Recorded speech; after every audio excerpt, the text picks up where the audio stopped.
한국 사회에 문제가 있다면 그 어둠이 저한테 켜켜이 쌓여 있는 겁니다. 나는 청년 세대의 모범이야. 내가 새로운 세상을 열어줄게. 절대 불가능합니다. 그러면 역할은 뭐냐? 나는 그 어두운 세상과 더불어서 그냥 갈게. 당신들은 새로운 세상에서 살아라. 그 어둠하고 같이 그냥 사라지는 겁니다. 네, 안녕하세요. 반갑습니다. 서강대 중국문화학과에 있는 이우견이라고 합니다.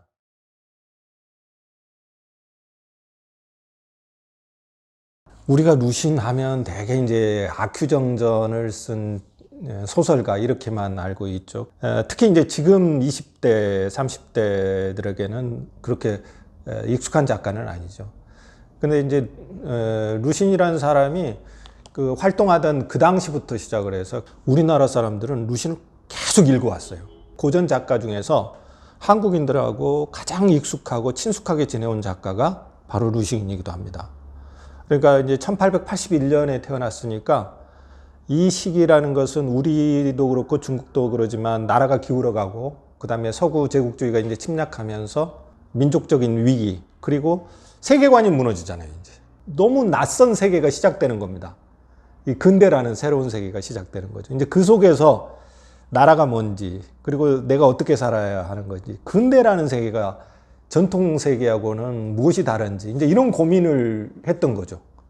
이제 그 고민에 대한 공감 때문에 이광수, 이육사 이때부터 시작을 해서 어두운 독재 시절을 건널 때까지 계속해서 같이 읽어온 거죠. 물론 세계 문학 속에 수많은 작가 고전들이 많지만 좀 더 우리 역사 그리고 우리 현실 그리고 우리가 살아온 삶하고 좀 밀착해서 공감할 수 있는 글을 담고 있는 게 루신의 문학이고 루신의 삶이다 이렇게 볼 수 있죠. 이 이유 때문에 우리가 루신을 계속 친근하게 많이 읽어온 것 같습니다.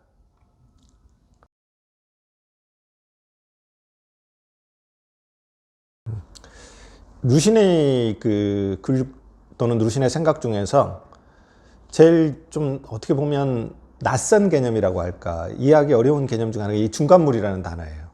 루신한테서 굉장히 소중한 개념이라고 생각을 하거든요. 특히 유교 문화를 배경으로 한 동아시아 사회에서는 이 중간물이라는 개념이 굉장히 중요하다고 생각을 합니다.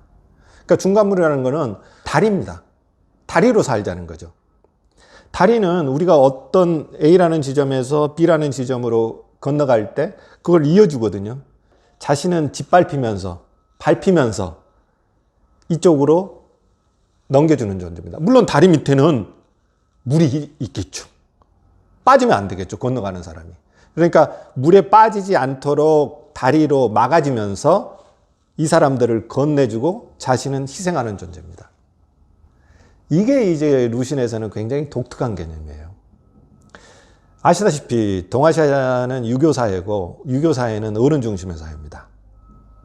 그런데 루신은 그런 사회를 아이들 중심, 청년 중심, 어린 사람 중심으로 바꾸자고 얘기하면서 자신은 이 다리가 되겠다고 얘기합니다.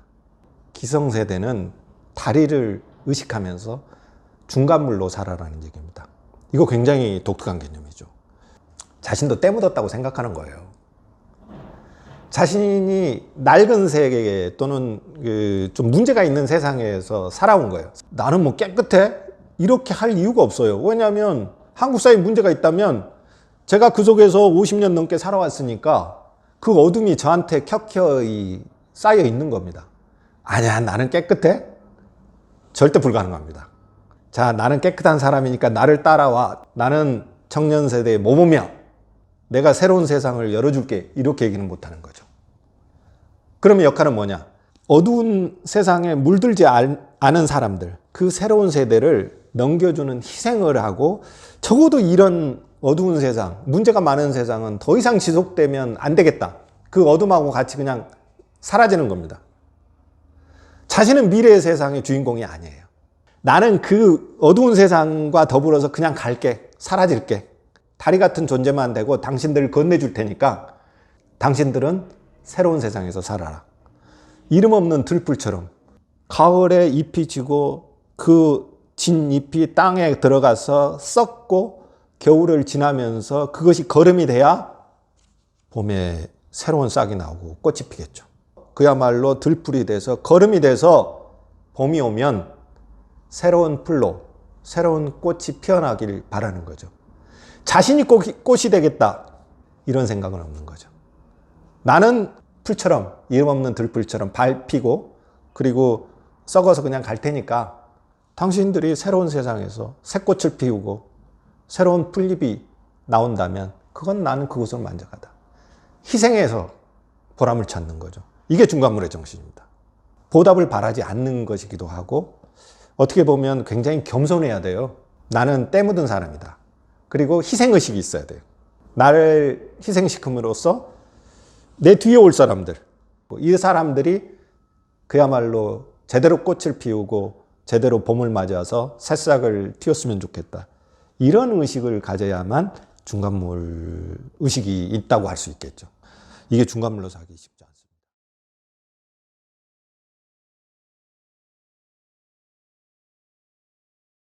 이런 중간물 얘기를 하면 기성세대나 그 다음에 좀 나이 든 사람들은 정말 싫어하죠. 난 이미 충분히 희생했는데 이제 보람을 찾고 보답을 받아야 되는데 무슨 소리냐, 나 이름 없이 쓰러지란 얘기냐. 이거 쉽지 않습니다. 특히 유교 문화가 강한 데는 더더욱 그렇습니다. 그러니까 루신이 살던 그 시대에 루신이 굉장히 다른 사람들한테 욕을 먹었는데 그 이유가 뭐냐면 쟤는 자꾸 젊은 사람들을 선동하고 나이 든 사람들을 아주 부도덕한 사람들이라고 또는 욕한다 이렇게 이제 비난을 받았던 건데, 루신의 생각은 그렇습니다. 세상은 좀 더 나아져야 돼요. 좋아져야 돼요. 우리가 살아온 세상, 진짜 힘들고 고통스러운 세상을 뒤에 오는 새로운 세대들도 똑같이 살게 할 수는 없다. 그러면 어떻게 해야 될 것인가? 이런 질문이거든요. 근데 많은 사람들이 이런 질문을 잘 안 하죠. 당장 내가 권력의 진액이라고 할까? 권력의 모든 것을 내가 다 가져가고 싶죠. 독점하고 싶고. 인간이라는 게 사실 유한한 존재인데도 불구하고 영원히 살 것처럼 살잖아요. 근데 루시는 죽는다라는 거예요. 유한하다는 거예요. 지금도 사실 우리나라 사람들, 그야말로 우리가 흔히 말하는 라떼 세대들 욕을 많이 먹는 이유 중에 하나는 이 중간물 의식이 너무 부족한 것 같아요. 나의 삶은 힘들더라도 뒷세대는 편하게 살 수 있도록 희생을 해야 된다라는 생각을 하는데 그러지 않아요. 근데 이런 제가 중간물 얘기를 하면 가끔 이렇게 질문을 던지는, 우리는 충분히 희생했어 그래요. 얼마나 우리가 힘들게 살아왔는데 자식을 위해서 모든 것을 다 희생했고 그렇게 얘기를 합니다. 근데 잘 생각해 봐야 됩니다. 우리가 정말 그야말로 보답을 바라지 않고 오직 희생만 했는지. 대부분의 동아시아적인 개념, 특히 유교사의 희생은 보답하고 같이 갑니다. 예를 들어서 자식을 키우면 나중에 효를 통해서 보답받기를 원해요. 자식이 자기 이름을, 부모 이름을 빛내주는 번듯한 일을 한다든가, 부모가 바라는 일을 했으면 좋겠다든가, 이거 다 보답 바라는 거예요. 예. 그러니까 사실 보자면 기성세대의 희생 또는 부모의 희생에 보답을 바라지 않는 희생은 없어요. 그러니까 우리가 루신의 중간물 개념을 들을 때마다 특히 이 기성세대들 또는 어른들이 불편해하는 이유는 아픈 지점을 건드리기 때문이에요. 그런데 아프니까 중요한 것이고 중요하니까 사실은 우리를 루신으로 이끌어가는 겁니다. 그래서 제가 루신의 글은 힐링이나 성찰을 주지만 달콤한 위로는 주지 않는다. 대신 우리를 각성시키고 성찰하게 만든다. 그게 좀 불편할 수도 있어요. 그런데 불편하니까 자꾸 들여다봐야 됩니다. 상처를 치유하려면 상처를 들여봐야지 치유가 되죠.